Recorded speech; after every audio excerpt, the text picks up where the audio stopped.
Hello there. Today I'm making a card for my brand new grandniece. Her name is Aubrianna and her mum loves elephants. So I'm making a card with an elephant, obviously. So I drew several elephants using reference from the internet, and I made a mixture of different pictures of baby elephants and drew my own design. And then I copied it to the Arches watercolor paper. Here you can see I'm using the watercolors Bloodstone Genuine from Daniel Smith and Sepia Brown from Schminke Horadam watercolors, and Moonglow also from Daniel Smith. And I'm not too fussed about the edges. Of course I want to have the edge painted well, but I don't mind going over the edge because I'm going to cut out the elephant later on.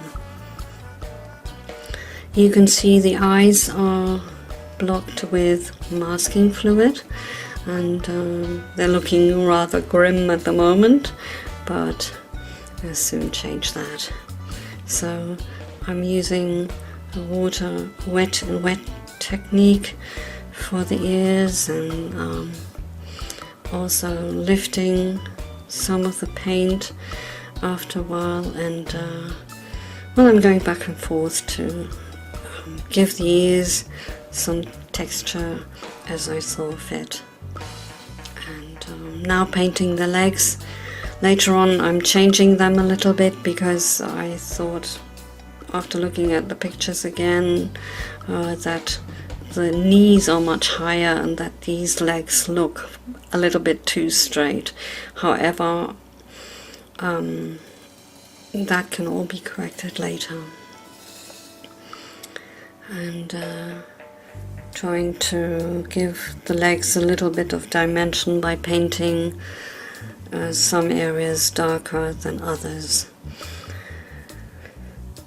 Then I paint the trunk, and later on I thought, hang on, the trunk needs to bend up because it's supposed to be holding the sign with the name on it. So you'll see later that I have corrected it, and that the trunk is bent up and not hanging down as it is here in this picture. So here you go, lifting a little bit to make the leg front look lighter, and painting in the sides a little darker to make them look round. Later on you'll see that I gave the card a background with actually on writing paper, which is like a light brown color, and I use stamping with background stamp that's called Turnabout stamp by the company Concord, and by the company Concord and Ninth. They make these beautiful stamps that are very innovative, as they you can turn them around. So what you do is you get the package, you draw a cross on the back of the package, not on the package, of course. You turn the package around and you'll see that there's a cross on the stamp, and you match the stamp to the package and draw the cross exactly like it is on the back of the package. And then you can make yourself a template with a cross so that you can stick the paper to it and stamp the Turnabout stamp in different colors I stamped 3 colors, which you'll see later, and also did 1 layer with embossing powder.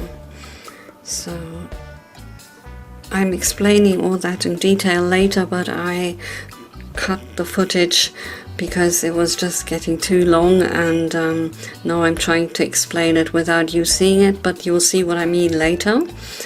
And well, if you're interested, then let me know. I can explain it more in a different video, or can refer you to videos that do explain it, but it's quite genius.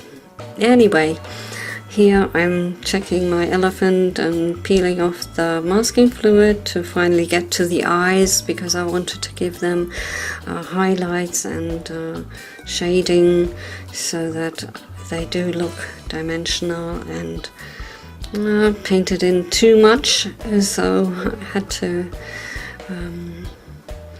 go in, wait for them to dry, and then go in with some white ink that I had, and yeah, enlarge the highlights again a little bit. So I'm now painting in the well, more wrinkles and giving the face a little bit of a more shape. Here we are, that's the ink.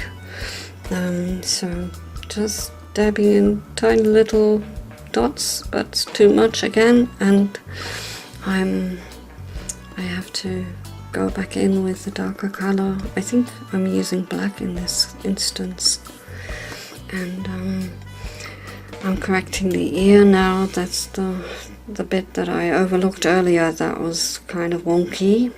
And okay, a bit of more shadows, and here we go. This is the stamp with the cross on the back of the packaging, and my stamping shimmy, or not shimmy, it's stamping, I don't know what you'd call it now.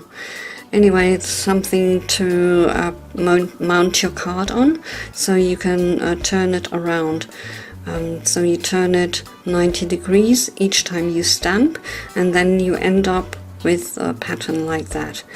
The last one was stamped with embossing ink, and then I embossed it with Princess Gold, and it's a really fine powder. Here we are, that's the trunk bent up. I didn't have to do it so exact because it's going to be covered over by the name, and here I'm showing which card I'm using, so that's color coordinated in a way. And due to the elephant being in a warm grey, it kind of fits with chamois kind of color of the card. Here I'm showing all the distress inks. If you want to know exactly, you'd have to stop the video here. And the watercolor paper I'm using 100% cotton, Artistico fine watercolor paper. And here I'm showing the cutout, or the paper that I had cut the name out of. I'm using a Silhouette Cameo to cut these out, and didn't cut properly on some places, so I'm using a craft knife to correct that. And then I'm sorry about the messy background, so I'm sticking the 4 different layers on top of each other with multimedia matte, and yeah, that's about it. I think I'm having a hard time trying to get the glue out of the bottle. It's giving me problems. And then I always put large stamping block on top to hold it down while it dries. It dries quite quickly, but in the meantime I'm cutting the corners of that paper it looks uneven now, but I'm using, I've measured it, and I'm using more of one side than the other. Anyway, in the end you'll see it works out. There we go. And next layer of the name. Of course I have the eye somewhere, the dot for the eye, and also layer that, but you can't see that here obviously. So here we go, third layer, and yep, and now I'm cutting out the elephant. May pain some people to see that, but I think yeah, I think it's a good idea. The paper is quite thick, so the elephant will be very sturdy on the card, even if it's cut out. So I'm cutting in between the legs as well, because there's a space.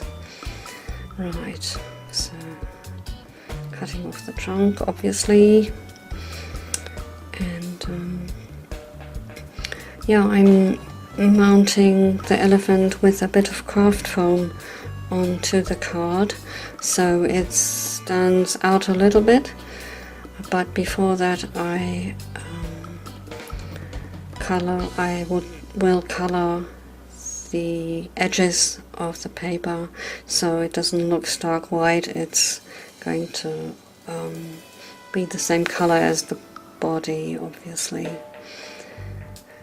Correcting my cutting, and here I'm working on the background, so I decided to add some silver color stripes to the edges, or the corners I should say, and yeah, I've mounted the name on the paper, this same paper as I used for the background, and I enforced it a little bit, and now I've already stuck everything on top of each other. The elephant is mounted with foam tape, and the name on the sides at least I put also some foam tape there, you can see it a little bit, and I also colored an envelope with just the distress ink in grey through stencils, so it's a little bit well, kind of a matching pattern for what I thought was leaf shapes. So now I'm taking a long time to find sequins that I could use for this. I have these lovely sequins from Pretty Pink Posh, I think they are, and I love them. I'll have to order a new batch soon because I always use them. I always seem to use them. Right, fixing them with multi-medium matte, and yeah, out comes a huge blob. There you go. Picking it up with a needle and using it to stick several other sequins. So that's it, card finished. Here you can see the eyes a little bit more closely, and yeah, I think it looks quite sweet. So I hope my grandniece will love it in the future when she's old enough to appreciate it. Thank you for watching, and I hope you come back to my channel and subscribe. Bye!